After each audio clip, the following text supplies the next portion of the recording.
Tema que nos parece muy importante como país, me refiero a las políticas para garantizar la protección a la infancia y el seguimiento a niños vulnerables. Es un tema recurrente, pero tiene distintas aristas. La protección de la infancia en Chile está en una encrucijada, tal vez por desidia o falta de voluntad para generar las condiciones que impidan que los derechos de los niños y jóvenes en riesgo social sean vulnerados.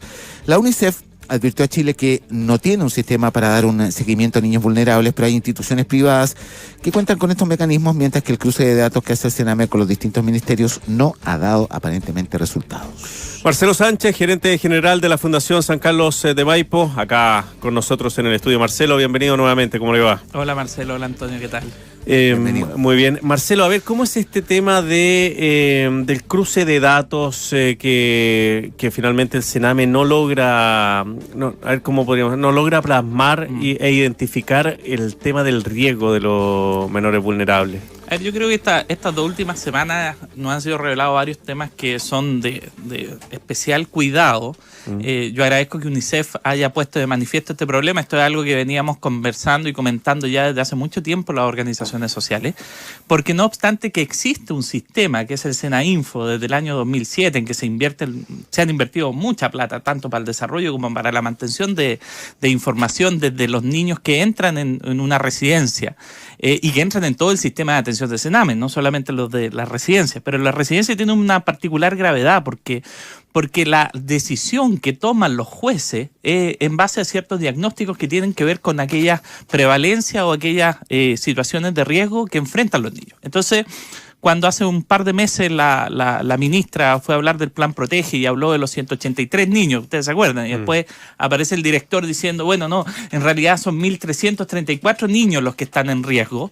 Lo que subyace ahí es cuál es la calidad de la información con la que estamos haciendo políticas públicas. No obstante tener la inversión tecnológica para hacerlo, no obstante que en la residencia y en el sistema de Sename tienen que llenar esa ficha, que es una ficha compleja, que tiene muchas variables claro. Y que finalmente no tiene la usabilidad que realmente se requiere. Más aún, más gravedad aún, es que el sistema de informaciones gubernamentales hoy día, de alguna forma, conecta todas las bases de datos que se requieren para estos fines.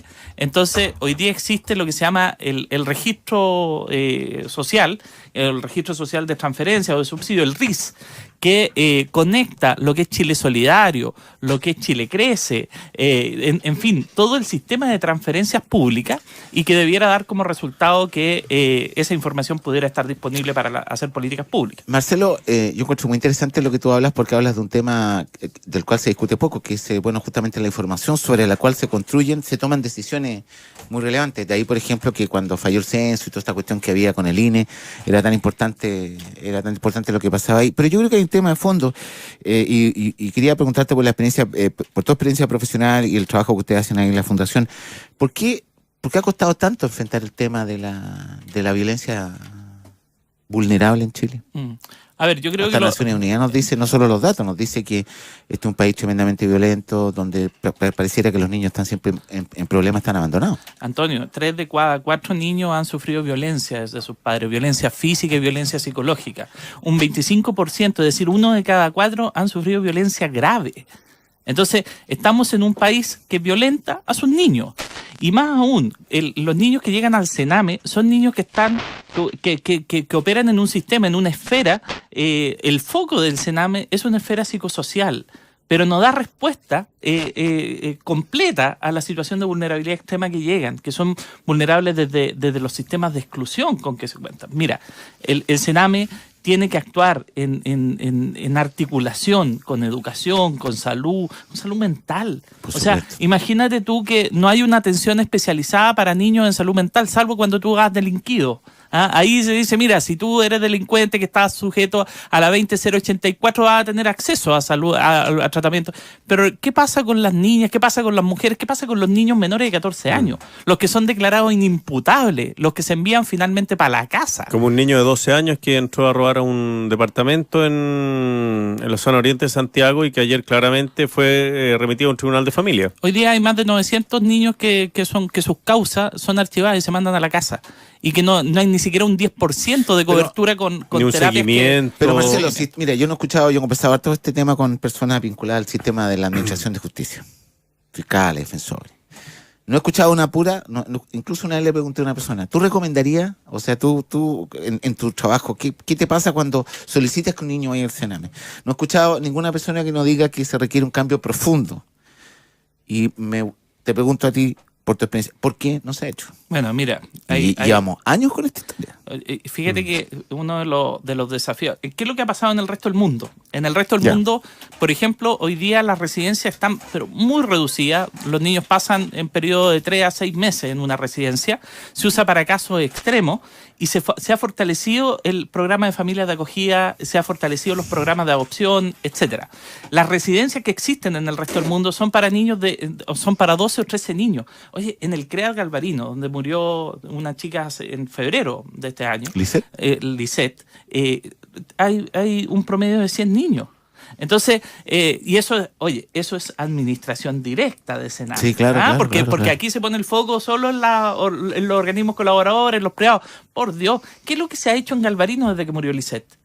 ¿Aumentaron los cuidadores de trato directo? ¿Aumentaron los profesionales? ¿Se redujeron los problemas de hacinamiento? ¿Se redujeron los problemas de infraestructura? Yo creo que esa es la pregunta que hoy día hay que hacerle al director de Sename. ¿Qué es lo que se hizo en Galvarino durante todo este tiempo?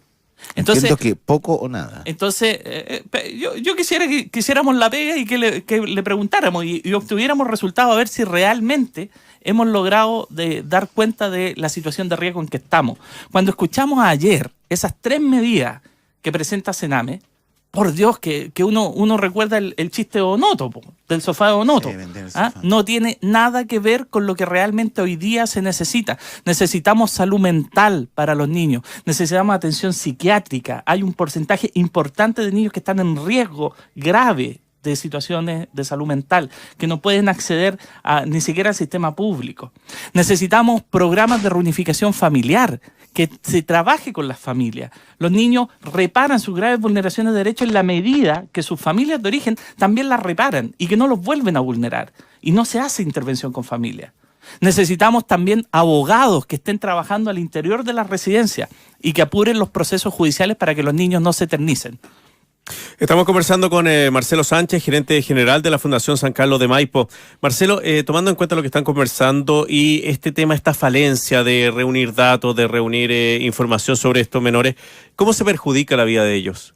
¿Qué cosas no les entrega el Estado, por ejemplo, que podría entregarles a través de este mal manejo de información?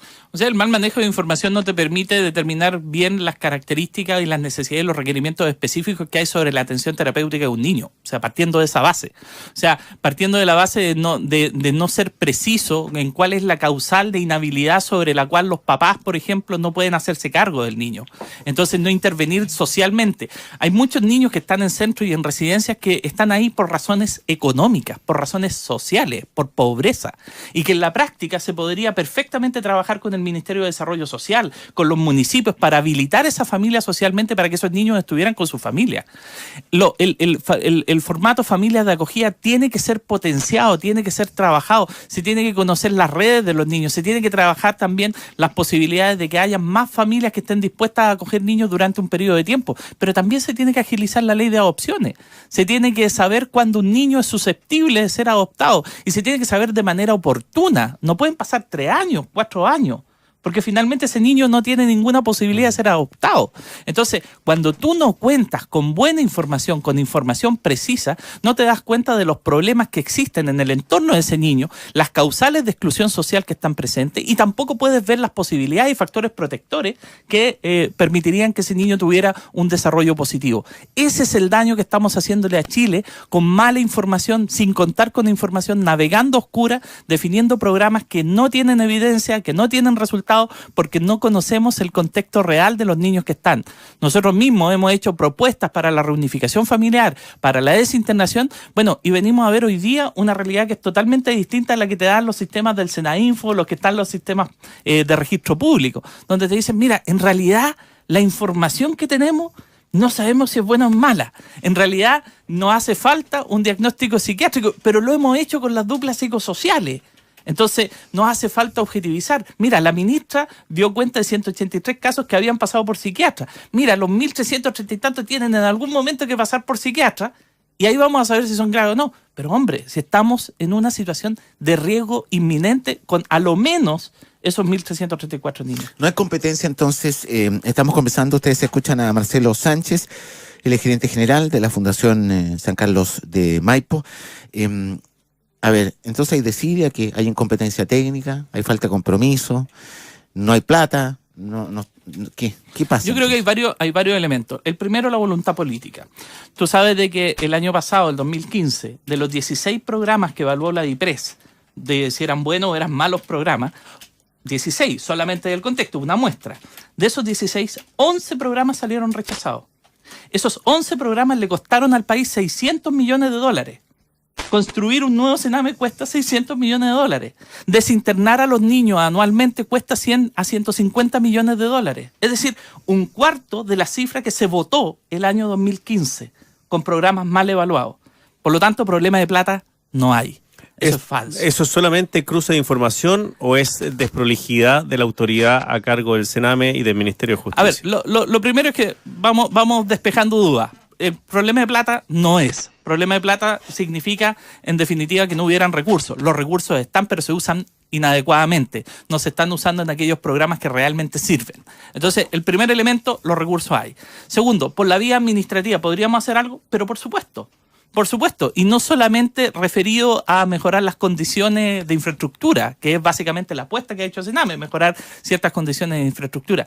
Imagínate tú que el principal efecto en la reparación del daño en los niños que están en las residencias es el vínculo, es el trabajo con la gente de trato directo, con el cuidador, cuidadores que están tremendamente sobrepasados. En ellos no se ha invertido un peso. Tenemos que aumentar la dotación de cuidadores de trato directo. Tenemos que profesionalizarlo, tenemos que capacitarlo. Se invierte en la estructura superior. Muchos de los ministerios, y el desafío es eso, cuando veamos la ley de presupuestos, van a aparecer Ministerio de Salud, Ministerio de esto, pidiendo plata para profesionales que van a operar en el Sename. ¿Y ustedes creen que esos profesionales operan directamente en el Sename? O sea, están arriba, en la mega no, estructura. ni siquiera eso. Están en las dependencias ministeriales.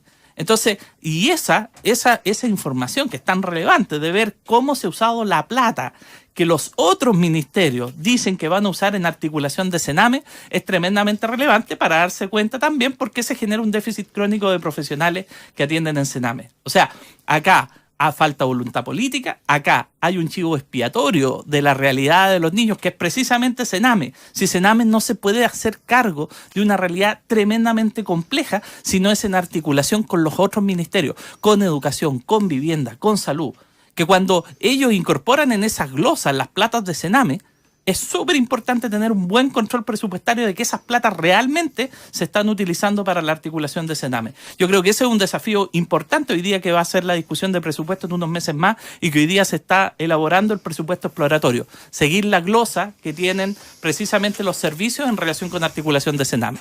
Pero falta voluntad política, faltan capacidades técnicas, falta un liderazgo, falta un trabajo integral y sistémico respecto de la protección de la infancia. Datos muy concretos en materia de información. Cuando tú haces el análisis comparativo de los niños en primera infancia en salud y en educación, tienes rangos etarios distintos. Cuando tú haces el análisis a nivel territorial, llega en algunos casos a nivel regional y a nivel comunal, pero no llega al barrio, no llega al sector. Entonces la información además está mal construida y no permite homogeneizar los datos. Tenemos que invertir en eso.